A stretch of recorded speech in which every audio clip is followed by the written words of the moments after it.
বন্ধুরা, আশা করি সবাই সুস্থ আছেন এবং ভালো আছেন। আমি আবার নতুন একটা রেসিপি নিয়ে আপনাদের সামনে উপস্থিত হলাম।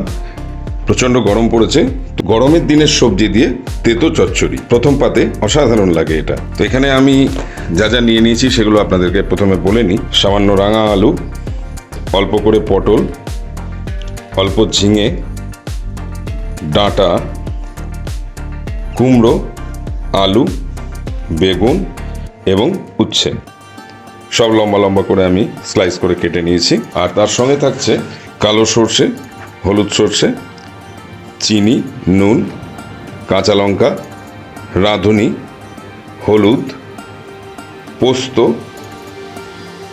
তেজপাতা, বড়ি এবং একটা শুকনো লঙ্কা। খুব অল্প সামগ্রী দিয়ে রান্নাটা করা হবে। খুব শর্টকাটে রান্না এবং অসাধারণ খেতে হয়। গরমের সময় এটা খেতে অসাধারণ লাগে। তাহলে চলুন আর কথা না বাড়িয়ে দেখে নেওয়া যাক কিভাবে করা হচ্ছে। প্রথমে কড়াইতে আমি সর্ষের তেল নিয়ে নিচ্ছি। 2 থেকে 3 টেবিল চামচ সর্ষের তেলটা নেবো, কারণ সমস্ত রান্নাটা এই তেলেই হবে। দেখুন বন্ধুরা, সর্ষের তেল গরম হয়ে একদম ধোঁয়া উঠছে। প্রথমে আমি বড়িগুলোকে ভেজে নেব। সামান্য একটু লাল লাল করে ভেজে তুলে নেব।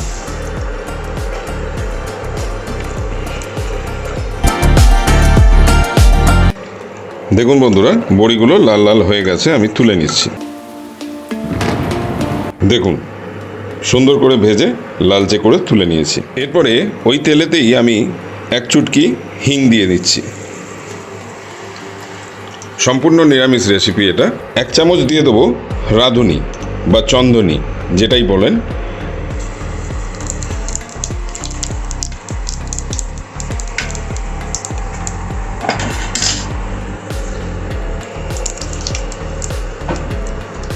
এটা দিলে অসাধারণ একটা গন্ধ আসে নাকে।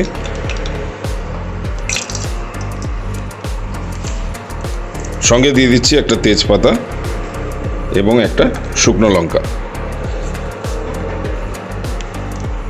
ধিমে আছে একদম হালকা করে একটু নাড়াচাড়া করে নেব।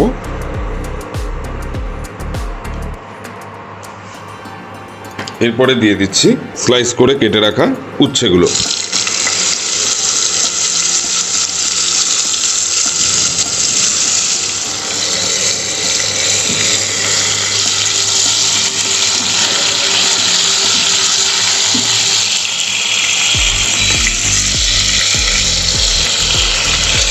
উচ্ছেটাকে একটু ভালো করে ভেজে নিতে হবে, লালচে করে সুন্দর করে ভেজে নিতে হবে।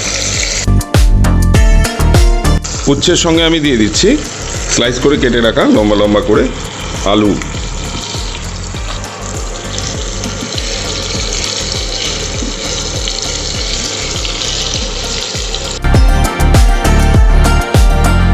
দেখুন, আলু আর উচ্ছেটা ভালোভাবে ভেজে নিয়েছি। এরপরে দিয়ে দিচ্ছি আমি কেটে রাখা রাঙা আলুগুলো। আমি রাঙা আলুগুলোর খোসা একদম ছাড়িয়ে পরিষ্কার করে নিয়েছি।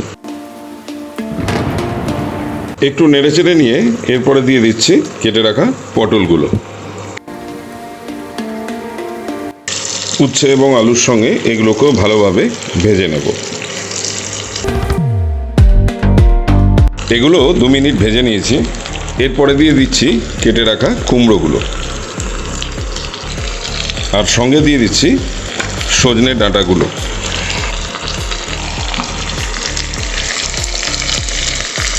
আবার 2 মিনিট এগুলোকেও ভালোভাবে ভেজে নেব। 2 মিনিট ভেজে নিয়েছি। এরপর দিয়ে দিচ্ছি কেটে রাখা ঝিঙেগুলো। সব থেকে নরম জিনিসগুলো শেষে দিচ্ছি যাতে গলে না যায়। আর সঙ্গে দিয়ে দিচ্ছি বেগুন। এবার ভালো করে একটু নেড়ে চেড়ে ভেজে নিতে হবে সমস্ত কিছু।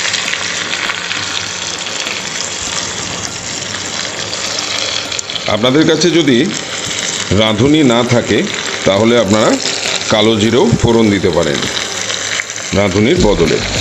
তবে রাঁধুনি দিলে অসাধারণ একটা গন্ধ আসে।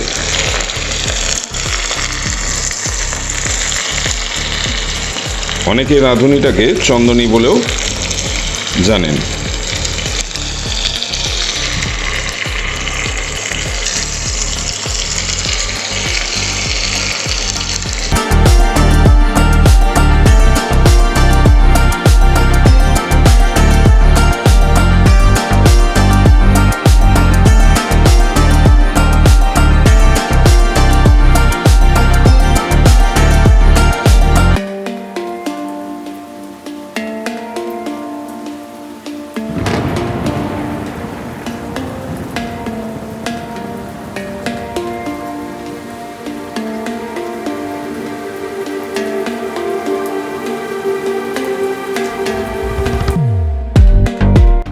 ভালো করে ভেজে নিয়েছি সমস্ত কিছু।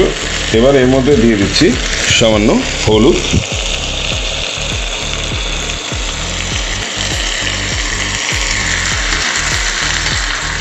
আর দিয়ে দিচ্ছি স্বাদ মতো নুন। ভালো করে একটু নেড়ে চেড়ে দিচ্ছি। 5 মিনিট একটু ঢাকা দিয়ে রান্না করছি।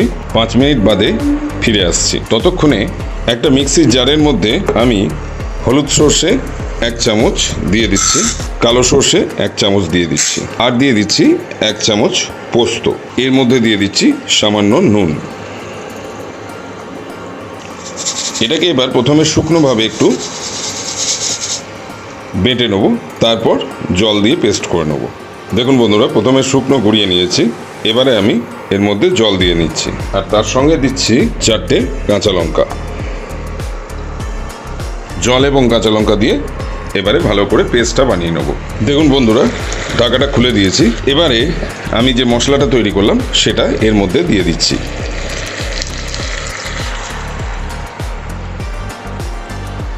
সর্ষে এবং পোস্তর মিশ্রণটা ভালো করে একটু নেড়ে চেড়ে মিশিয়ে দিচ্ছি সবজিগুলোকে।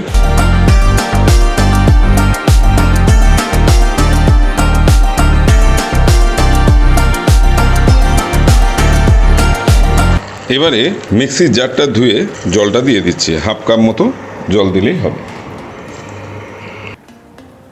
খুব শুকনোও রাখবো না, আবার খুব ঝোলও রাখবো না। যদি শুকনো করে ফেলি তাহলে কিন্তু নামানোর পর আরও শুকনো হয়ে যাবে, তাই সামান্য একটু ঝোল ঝোল রেখে নামিয়ে দেবো। 1 চামচ চিনি দিয়ে দিচ্ছি। 5 মিনিটের জন্য ঢাকা দিয়ে দিচ্ছি। 5 মিনিট বাদে ফিরে আসছি। দেখুন বন্ধুরা, 5 মিনিট বাদে ফিরে এলাম। এরপরে শুধু একটা কাজই বাকি আছে, ভেজে রাখা বড়িগুলো দিয়ে দিচ্ছি। অলমোস্ট রান্নাটা রেডি। খুব সহজ রান্না, অল্প সময়ের মধ্যেই হয়ে যায়।